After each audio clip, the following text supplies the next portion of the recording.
The internet wasn't ready for this. Not for the tone. Not for the tears. Not for the rage boiling in Claressa Shields' voice as she went live and shattered the peace that fans thought still existed between her, Papoose, and the people involved in one of the messiest, most unexpected scandals of the year. Because what she revealed wasn't mild. It wasn't emotional venting. It wasn't accidental oversharing. It was a detonation. A truth bomb so explosive that within 6 minutes, her live stream had over 120,000 viewers piling into the chat, typing in all caps, "Wait, what? CLA, are you saying what we think you're saying? This can't be real, this is too much." But Claressa didn't slow down, she didn't breathe, she didn't blink. Her voice was shaking not from fear, but from that dangerous blend of betrayal, disgust, and righteous fury that only appears when someone reaches the point of no return. She said, "Y'all need to stop acting like you don't know what's been going on. Stop pretending this man is innocent. Stop playing with me." The comments exploded. People begged her to clarify. People begged her to stop. People begged her to continue. And then she dropped the line that instantly broke the internet. "I'm done covering for him. His double life, it's out now. I'm telling everything. Everything." Those 9 letters sent shockwaves through the entire hip-hop world. Because everyone knew Claressa and Papoose were close. Everyone knew the dynamic was deep, complicated, full of history and trust. Everyone knew she never spoke on him negatively, ever. So for her to go live on her own platform, with raw emotion dripping from every word, it meant one thing. The truth she had been holding inside was finally too heavy to carry. And the truth wasn't small, it wasn't petty, it wasn't relationship drama. It was a double life, a hidden part of Papoose that nobody, not even the closest people around him, ever suspected. People were stunned, frozen, screenshotted every second, saved the live, clipped the audio, rushed to Twitter to drop theories, because Claressa wasn't vague, she wasn't subtle, she wasn't hinting, she was exposing. And the way she said double life had fans terrified. Not the cheating type, not the secret kid type, not the industry beef type, something bigger, something darker, something dangerous enough that people questioned if she should even be speaking about it publicly. She leaned closer to the camera, eyes filled with fire, and said, "People tried to warn him, people tried to warn me, but I didn't want to believe it. Now y'all about to hear the truth he prayed would never come out." And that's when the screen glitched, the kind of glitch people swear happens when too many viewers flood a live at once. But Claressa kept going. Her voice cracked. Her chest rose and fell like she'd been holding these secrets for years. And the moment she said the name of the person tied to Papoose's hidden life, viewers started screaming in the comments. Some in shock, some in disbelief, some begging her to stop for her own safety. Because the truth Claressa was about to expose, it wasn't just about Papoose anymore. It was about the people he was connected to. The circles he moved in secretly, the deals made behind closed doors, the betrayal that ran deeper than anybody imagined. She whispered, "I should have spoken sooner." And that's when everyone watching knew this wasn't just a revelation. This was the beginning of destruction. Long before Claressa Shields pressed go live, long before her voice cracked with fury, long before she threw gasoline on a fire that the industry desperately hoped would stay buried. The story between her and Papoose was already spiraling into something nobody on the outside could see, not fans, not media outlets, not even the insiders who claimed to know everything about hip-hop relationships. Because what Claressa revealed on that live wasn't a spontaneous meltdown. It wasn't a heat-of-the-moment rant. It wasn't messy celebrity drama spoken in anger. It was the eruption of years of buried truth. People always wondered how Claressa and Papoose became so close in the first place. Their bond was unexpected. A mix of respect, mentorship, friendship, and mutual loyalty that felt deeper than what people saw in interviews or social media posts. To the public, Papoose was the devoted husband with a spotless image. To Claressa, he was the man who encouraged her career, stood by her during controversies, and treated her like family. But behind the scenes, there were cracks. Small cracks at first, cracks Claressa ignored because she trusted him, because she admired him, because she refused to believe the whispers circulating around the industry. The first crack came the day someone messaged her privately with a warning, "Be careful who you trust. Some people ain't who they pretend to be." Claressa brushed it off. People said that about everybody in the industry. She didn't take it seriously, but then another message came, and another, all hinting at something different, something hidden, something dangerous about Papoose's personal life. Still, she ignored it. She wasn't going to let gossip ruin a friendship.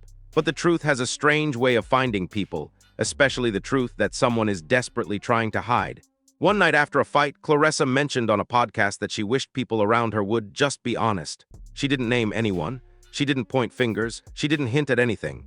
But the reaction she received from Papoose afterward was unusual. He called her immediately. His voice was shaky, too shaky. "Yo, that wasn't about me, right?" He asked it like a man afraid of a truth he didn't want exposed. Claressa laughed it off, but his reaction stayed with her. Why would Papoose panic over a generic comment? Why did he think she meant HIM? That was the first time she felt something shift. The second crack happened during a studio session. Papoose stepped outside to take a phone call. Nothing suspicious, until Claressa overheard his tone. Not the soft, affectionate tone he used with his family. Not the professional tone he used in business. Not the friendly tone he used with her. This was different. Cold, sharp, secretive. She remembered one line specifically. "Don't call me on this number. I told you we talk only at night." She froze when she heard it, her gut twisted. But she told herself, no, that can't be what it sounds like. Because denial is easier than truth. But the truth, that didn't care about her denial. Later that night, Papoose brushed off the call like it was nothing. Said it was business, said she misheard, said she was overthinking. Claressa wanted to believe him, but a woman's intuition doesn't bend. It breaks only when the truth becomes too heavy to ignore. And the truth kept getting heavier. Over the next few months, Claressa noticed the inconsistencies, tiny ones at first, then bigger, louder, impossible to ignore ones. His stories didn't line up. His schedule didn't make sense. His explanations felt rehearsed. And the way he reacted whenever she got too close to the truth felt off. He always got too defensive, too emotional, too scared. What was he hiding? The answer came unexpectedly, through someone Claressa trusted, someone who had nothing to gain by lying. That person told her, "Look, I hate to be the one to say this, but there's something you need to know about Papoose. Something he's been keeping from everyone, something big." Claressa's heart sank. She asked the question no one wants to ask. "What kind of secret?" The person hesitated, long, painful silence, then whispered, "A secret life. A second version of himself, one he never intended for you to find out about." Everything inside Claressa collapsed, but even then she didn't go public. She didn't confront him. She didn't expose anything, because she needed proof. Not rumors, not warnings, not suspicions, and the proof came in the worst possible way. One afternoon, Claressa received a screenshot, the kind of screenshot that makes your entire world tilt sideways. It wasn't cheating. It wasn't a flirtation. It wasn't a messy DM. It was far worse. It was a message from Papoose to someone she had never heard of, someone speaking to him like they knew everything about his life behind the scenes. And Papoose's response made her stomach flip. "We have to keep this quiet. Nobody can know about the arrangement." The arrangement? What arrangement? With WHO? For what purpose? Claressa stared at the screen for nearly an hour, trying to understand what she was reading. When she finally confronted Papoose, he brushed her off again, called it taken out of context, said it was old, said she was misinterpreting. But Claressa wasn't stupid. Not anymore, and the next time proof hit her phone, video proof, everything snapped. It wasn't a small reveal. It wasn't minor. It wasn't something she could overlook. It was evidence of the double life. A world Papoose was navigating at night, in secret, in conversations that only took place on private numbers, encrypted apps, and meetings with people Claressa had never seen, never heard of, and never expected him to be involved with. And the worst part, someone told her, "You weren't supposed to find out. He kept you close because it protected him, because it made him look clean." That line destroyed her. It wasn't betrayal. It was manipulation. It wasn't mistakes. It was a system, not cheating, not scandals, not random drama. A system, a hidden, carefully maintained second identity, one tied to people Claressa knew were dangerous. She realized he didn't trust her. He used her. He hid behind her. And once she connected all the dots, once she saw the truth from every angle, once she realized the entire partnership, the mentorship, the closeness had been built on half of who he actually was, she snapped. That's why she went live, not out of anger, not out of revenge, but out of exhaustion. She said, "You think I'm scared to tell the truth? You think I'm gonna keep covering for a man who lied to my face?" And for the first time in years, the boxing legend who never feared anyone finally sounded like a woman who had reached her breaking point. And what she revealed that night was only the beginning. The moment Claressa went live, the world saw the explosion. But what the world didn't see was the moment everything actually broke. Because long before she pressed that "Go Live" button, long before thousands flooded into the stream, long before her voice cracked, and she said the words that would set the internet on fire, Claressa had been living in a nightmare that she kept silent for months. The truth didn't hit her all at once. It crept in slowly, like a shadow moving behind her, getting bigger every time she turned around. The first major shock came the day she accidentally saw a preview pop up on Papoose's phone. Not a name, not a number, not a contact photo. Just 5 words, "Did you handle it tonight?" Her heart nearly stopped because it wasn't a flirty message. It wasn't suspicious in the normal relationship sense. It was strategic, cold. Coded, so coded that Claressa instantly knew it wasn't meant for her eyes. Papoose froze when he realized she saw it. He laughed it off, said it was about business, said she was reading too much into it. But the look in his eyes told her everything she needed to know. He wasn't protecting her. He was protecting something else. And that something else was the beginning of the double life she exposed. Over the next few weeks, the cracks widened.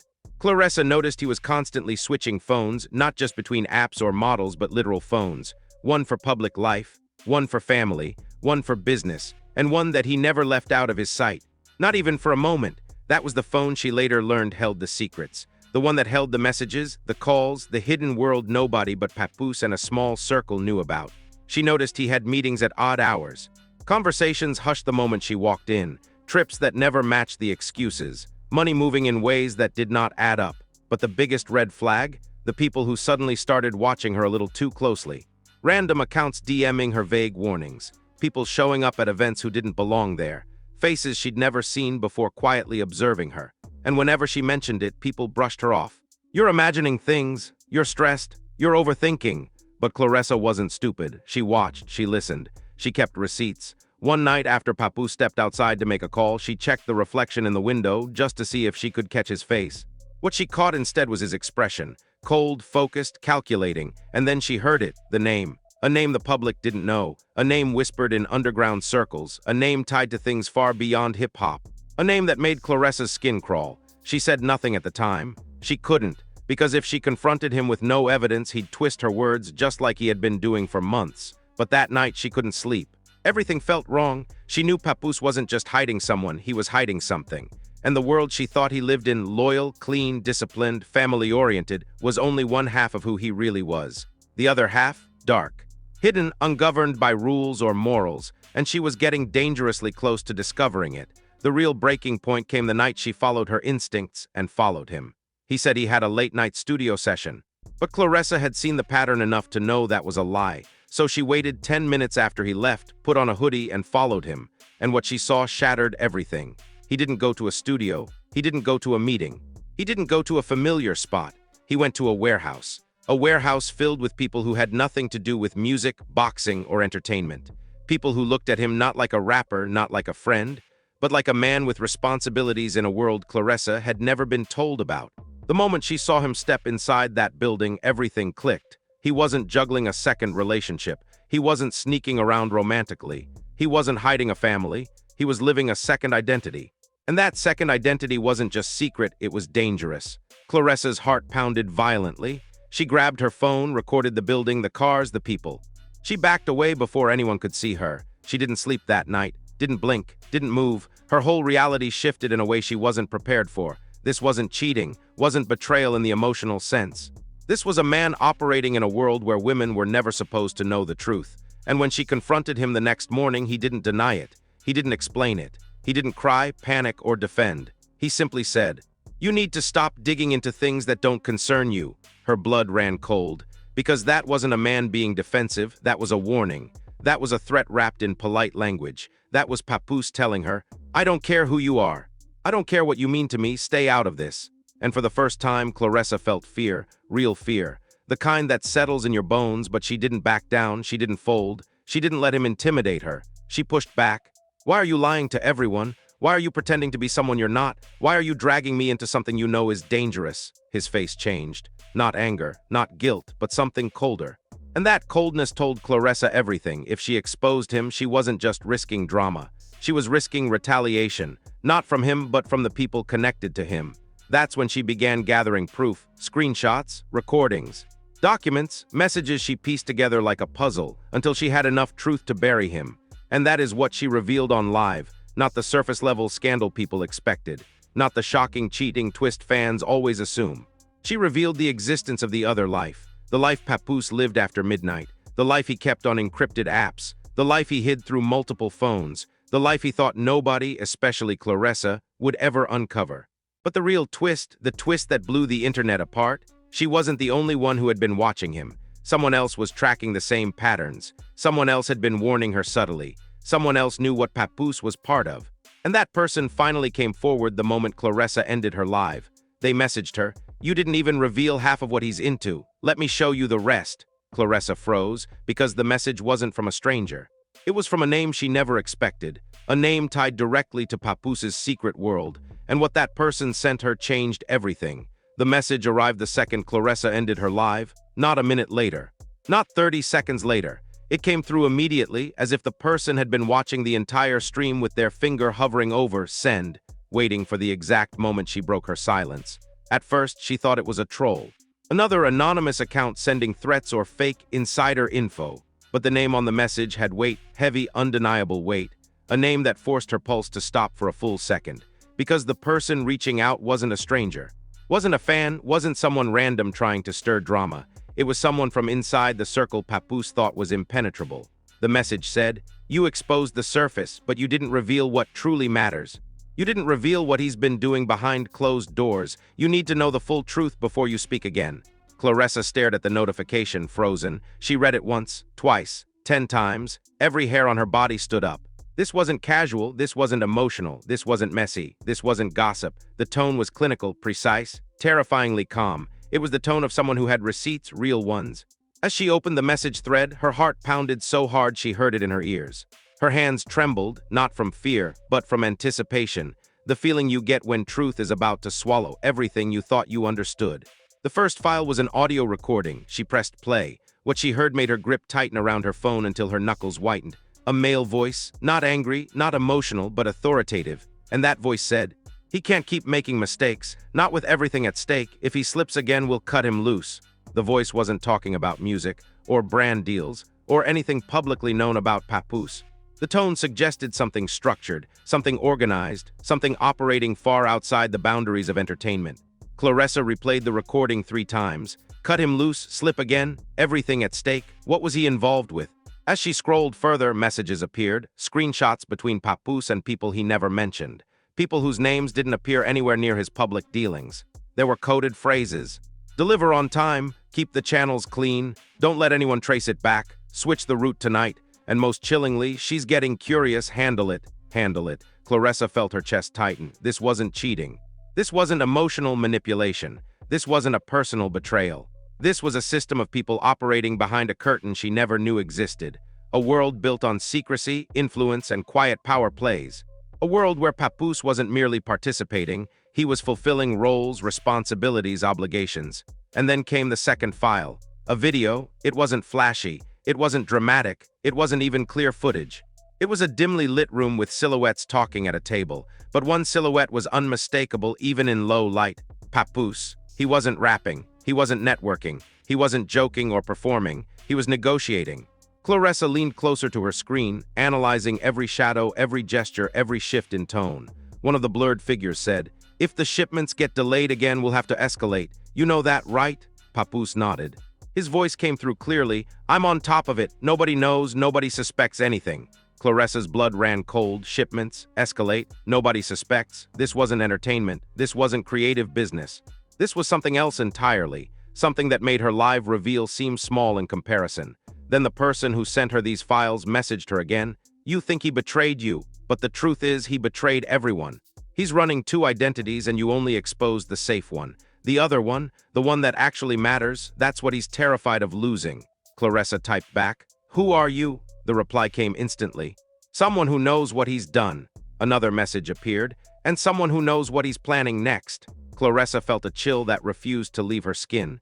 This was bigger than she ever imagined.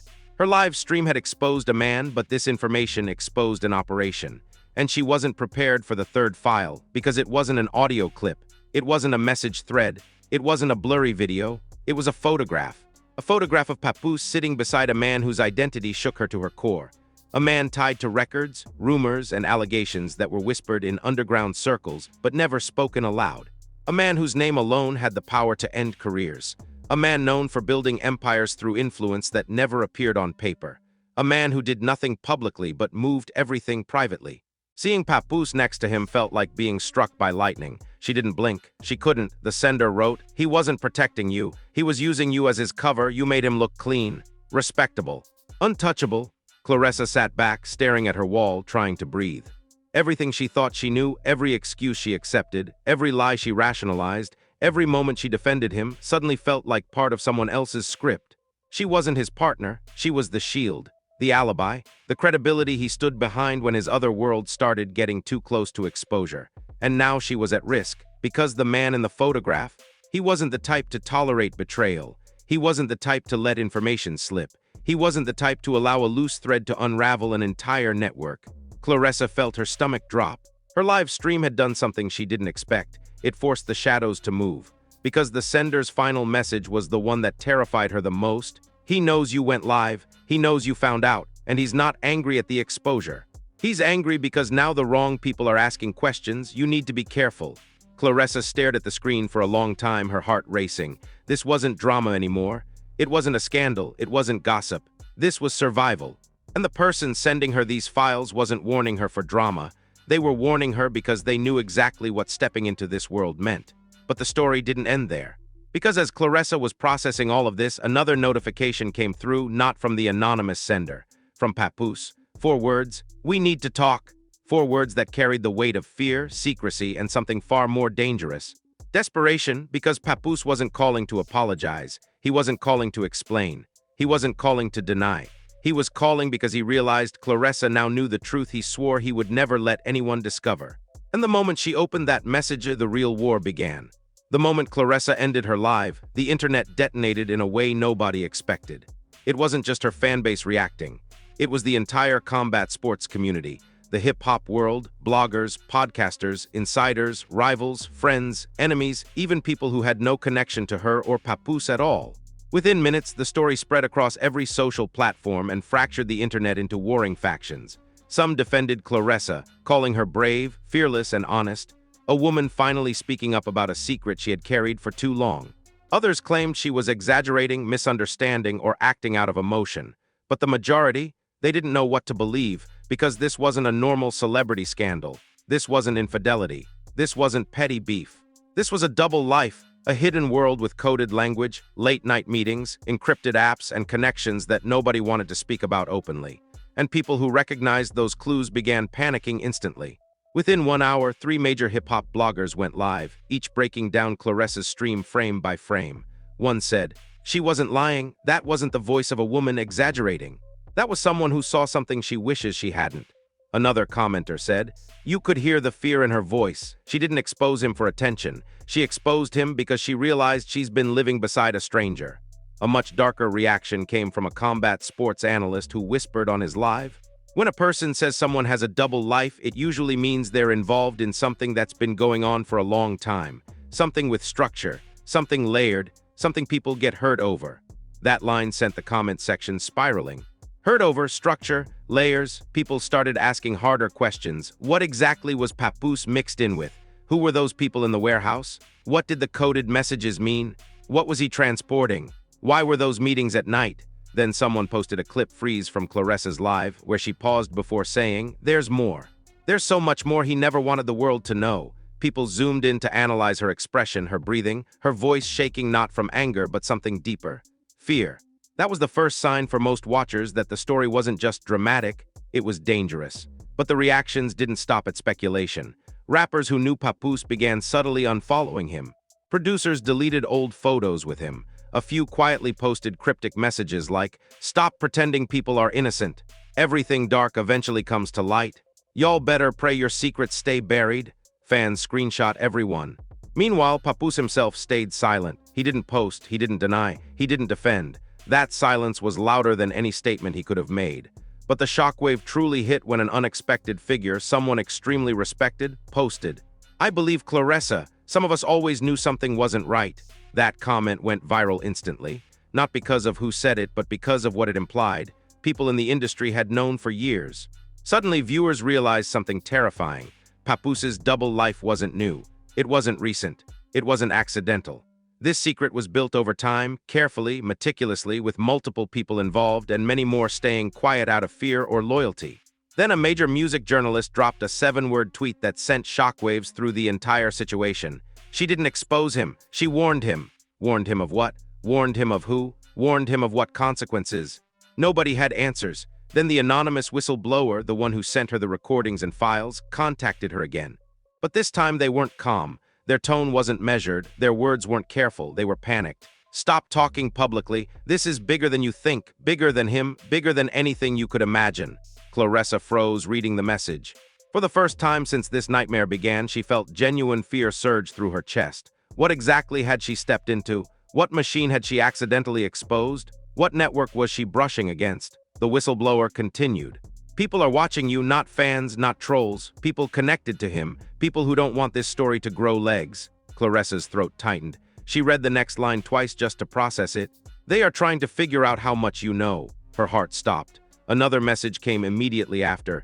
"And they think you're bluffing. They think you only saw the surface. They don't know you have evidence." Claressa couldn't breathe. Her mind raced. Evidence, real evidence. The audio, the messages, the warehouse footage, the photo of Papoose with the powerful figure whose name could start a storm. If she released it, everything would change. But before she could respond, the whistleblower sent one last message. "Be careful, they already sent someone to talk to him." Someone talked to him. Did that mean confrontation, negotiation, threat, punishment? Claressa didn't know. But what she did know was this: Papoose's double life wasn't unraveling because she exposed it. It was unraveling because the people he answered to were realizing she knew too much. The internet remained in chaos, commenters begging for answers, celebrities whispering behind the scenes, journalists digging into background timelines, hip-hop pages posting countdown clocks until Papoose would finally break his silence. But nothing prepared them for what happened next, because while Claressa stared at the messages on her screen, another notification buzzed on her phone. A video file, sent from an unknown number. She hesitated. Her thumb hovered. Her heart pounded so violently she felt it in her jaw, but she opened it. The video was short, no more than 20 seconds, but it was enough to change everything.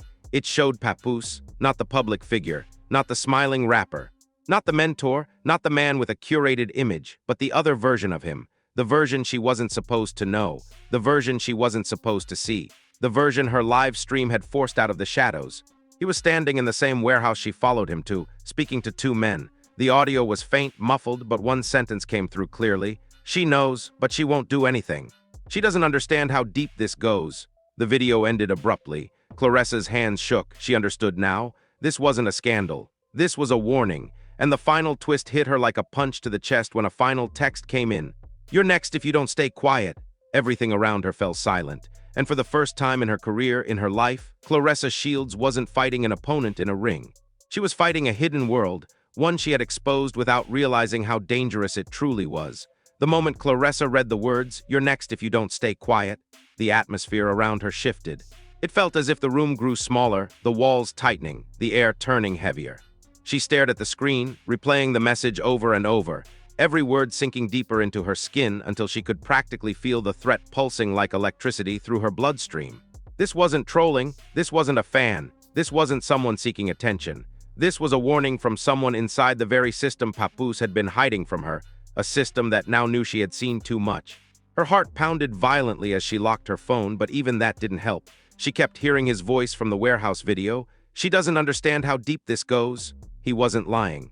Because this wasn't a case of a man living a double romantic life. This wasn't a case of secret relationships or emotional betrayal. This was bigger, darker, vaster. This was a world built on silence, a world where secrets were currency, a world where the wrong piece of information could collapse everything. And Claressa had walked right into the center of it. She tried to calm her breathing, but another notification buzzed across her screen. Her muscles tightened instantly. She didn't want to look, but she had to. This time it wasn't a threat. It was a location, coordinates, dropped into her inbox with a single sentence: "Meet me tomorrow if you want the full truth." No name, no signature, no explanation. But the moment Claressa saw the location, she felt her heart drop through the floor. It was the same part of the city where the warehouse was located, the same block she saw Papoose enter that night, the same neighborhood everyone avoided after dark. Why would the whistleblower want to meet her there? Why reveal more? Why take the risk? Unless they weren't just warning her, they were trying to get ahead of something.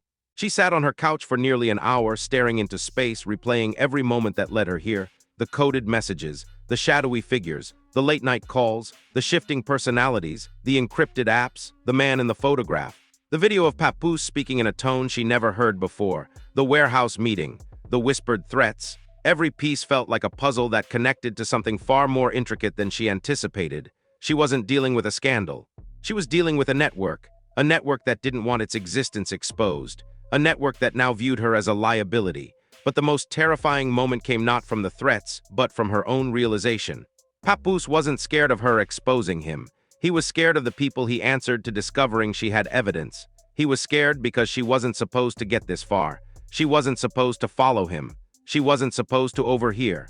She wasn't supposed to receive files from an insider. She wasn't supposed to learn the truth. And now she had. The next morning, Claressa woke up with the same tension coiled in her chest. She checked her phone. More messages, more warnings. More pressure. Her mind raced between two fears, fear of the truth and fear of knowing it. She pressed her palms into her eyes, trying to ground herself. But the faces from the warehouse kept flashing in her mind. The coded phrases, the secrecy, the danger. She couldn't ignore it anymore. She had to know the full truth. As she drove toward the location, her hands gripped the steering wheel so tightly her knuckles turned pale.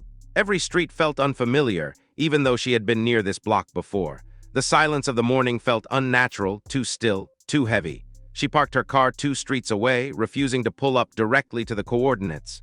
Her instincts were sharper now. She scanned every corner, every alley, every parked car. Then she saw a figure, standing under a broken streetlight, hood up, hands in pockets, head lowered. They looked up just enough for her to see their eyes. She recognized them instantly. It wasn't a stranger. It wasn't a random insider.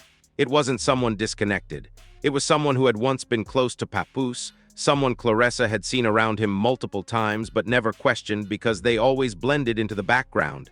A person nobody paid attention to, a person who observed everything, a person who knew more than they ever showed. The whistleblower. Claressa approached carefully, heart pounding louder with every step. The figure spoke first, voice low. "You shouldn't have gone live, you weren't ready." Claressa clenched her jaw. "I needed to tell the truth. You told the part that was safest for you," they replied. "But the truth he's hiding, the truth the others are protecting. That truth is lethal." Claressa swallowed hard. "What exactly is he involved in?" The whistleblower hesitated, scanning the street before speaking again. "You think he was running a double life alone? He wasn't. He was part of a structure. A network with rules, a hierarchy, responsibilities, secrets that must stay buried, and he was failing them. You discovering everything was the final mistake." Claressa felt a chill crawl up her spine. "So what does that mean for me?" The whistleblower stepped closer, their voice dropping to a near whisper. "It means you weren't supposed to survive knowing it." Silence. Claressa felt her breath catch. Her fingers curled involuntarily. The whistleblower continued. "They won't go after you publicly, they'll silence you quietly, behind the scenes, through fear, through intimidation, through isolation." Claressa forced herself to stay steady. "Then why are you helping me?" "Because he burned the wrong bridge," they said. "And if he goes down, others go down with him. The people at the top don't care who gets crushed as long as the structure survives." Claressa's voice cracked. "So what do I do?" The whistleblower handed her a flash drive. "This contains the truth, everything he's been hiding, everything he's done, everything he was part of. But if you open it, there's no turning back. Once you know, you're locked in. And they will come for you." Claressa stared at the flash drive, frozen in place. Fear, shock, pain, confusion, anger, all of it crashed through her at once. She opened her mouth to speak, but the whistleblower grabbed her wrist, eyes wide. "Don't turn around." Claressa's heart stopped. "Why?" she whispered. "They're here." Her breath vanished, her muscles stiffened, her mind screamed, because the world she exposed wasn't done watching her, it was closing in. And now the world is left staring at the same terrifying cliff that Claressa is standing on, because what comes next isn't just another chapter, another reveal, another emotional confession. What comes next is the fallout of a truth so deep, so dangerous, so far beyond anything the public has ever imagined, that even speaking about it could trigger consequences far bigger than a simple scandal. The flash drive is in her hand, the whistleblower is gone, the network is aware, the shadows are moving, and someone or several someones have already found her location. She isn't dealing with rumors anymore. She isn't dealing with a lying partner. She isn't dealing with betrayal on a personal level. She is dealing with an underground world that does not tolerate exposure. So the question becomes, what happens now? Does Claressa open the flash drive and uncover everything Papoose never wanted the world to see? Does she reach out to the authorities, knowing that doing so could put her in even more danger? Does she disappear for a few days and regroup with people she trusts? Does she go public with the next level of the truth, even though the consequences could be irreversible? Or does she finally realize that this situation is not about revenge, but survival? And I want you, right now, to answer in the comments. Should she expose the full contents of the flash drive or destroy it before it destroys her? Should she confront Papoose face to face or cut ties and let the world piece together the truth on its own? Should she go back live and reveal what she knows or vanish until she understands how deep this network truly goes? Your comment might be the exact direction the next chapter takes, because this story is unfolding faster than anyone can control. If you're watching this and your heart is pounding as hard as hers, hit like so this story reaches more people who need to know the truth. Hit subscribe and turn on notifications because the next update is not just an episode, it's the moment that could expose an empire built on secrecy, the identity of the man in the photograph, the nature of the network, the role Papoose played behind the scenes, the full contents of the flash drive, and the real reason the whistleblower risked everything to warn her. All of that is coming, but only if she survives long enough to tell it. So don't go anywhere. Don't blink, don't scroll, because this isn't the end. This is the moment the entire story becomes something far more dangerous, and when the truth comes out, everything will explode.